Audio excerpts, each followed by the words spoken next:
watch out for him. It started to happen again. Dad! I'm in trouble. You've had some scary dreams, okay?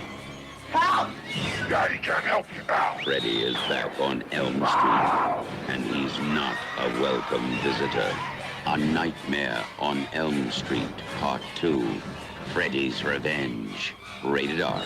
They obviously had to have a character called Freddy who comes into your dreams and teenagers' dreams and murders them. Didn't necessarily have to be Robert Englund. You know, and that was it. And they were hoping that they could make another one and they could make some more money. And maybe if it made, you know, as much money or close to as much money as the first one, because usually the sequels didn't make as much money. In 1931, the world was horrified by the motion picture Frankenstein. In 1935, horror turned to terror with The Bride of Frankenstein. In 1990, the makers of Basket Case and Brain Damage bring you... Want a date?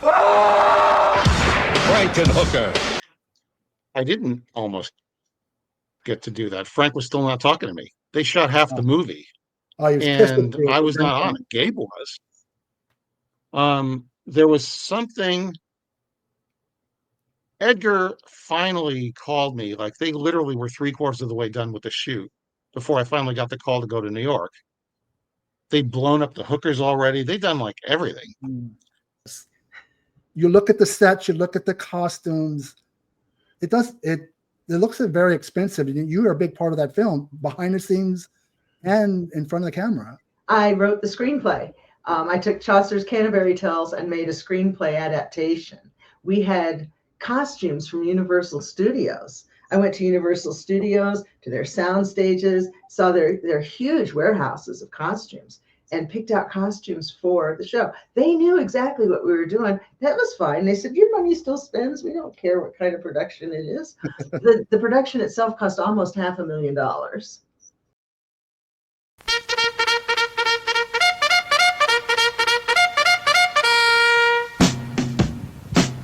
Russ Myers, Beneath the Valley of the Ultra Vixens. Movie maker Russ Meyer, the rural Fellini, serves up a simple, homey tale of Olympian togetherness, faith-healing, bra-busting humor, jogging, and hulking Herculean masculinity. It's a motion picture born to entertainment, vibrant, spellbinding, and so hilariously funny. Beneath the Valley of the Ultra Vixens. Interesting, because we've been trying to get these films for a long time, and I assume that other labels had as well. And the trust just weren't ready yet to partner with somebody. You know, the people at the trust, they're a little gun shy over who they do this with, because they want it to be done in the way that Russ would have done it. And so we had to kind of make a case for why we're the right company for that. And initially they were like, well, you're a horror movie company. But of course, then we could go back to what our origins were. And we did a whole big, long thing about, you know, we've got everything from, you know, internationally renowned erotic films to Oscar winners films to, you know, all this kind of thing. So we were able to really make a case for it.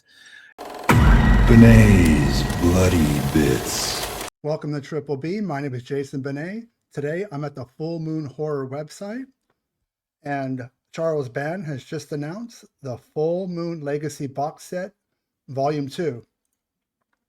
Let's look at the artwork. Nice color.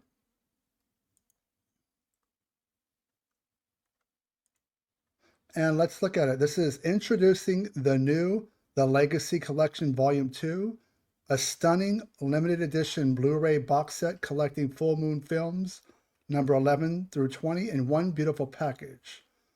This gorgeously designed collection features such early Charles Band faves as Parasite, Trancers, The Dungeon Master, Ghoulies, Swordkill, METALSTORM, and The Alchemist, plus remastered versions of our Wizard video compilations, collectors, postcards, and much, much more.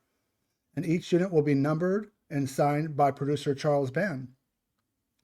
So let's recap everything. It's famous TNA, Parasite, doesn't look like it's in 3D, Film Gore, METALSTORM 3D, Swordkill, The Dungeon Master, The Alchemist, Ghoulies, Savage Island, Trancers, The Best of Sex and Violence.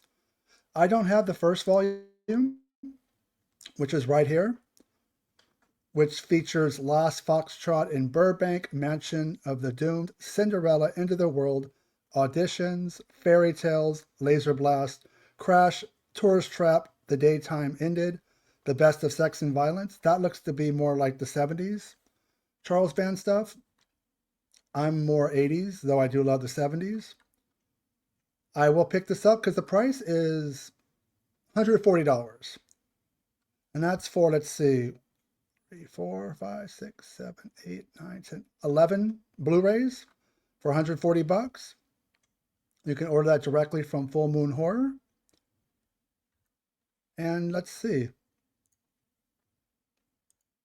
I already have mine in stock.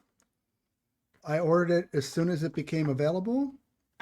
I'm not going to unbox it because it's a little bit tricky to open, but I think it's totally worth it for the price point. $140, that many films on Blu-ray.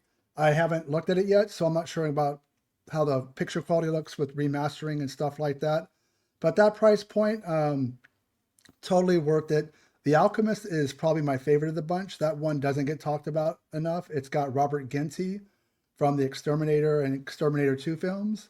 Fun 80s flicks. So yeah, fullmoonhorror.com. It is numbered. It is signed by Charles Band. Mine, it looks like 2,000 units. Mine is 32. There's his autograph. And yeah, I don't get worried about like what number I have. I mean, I don't even care about that, to be honest. Like if it's 1 or 2,000, I own it. So that's all that matters. But thank you guys for watching. Stay scared and talk to you soon.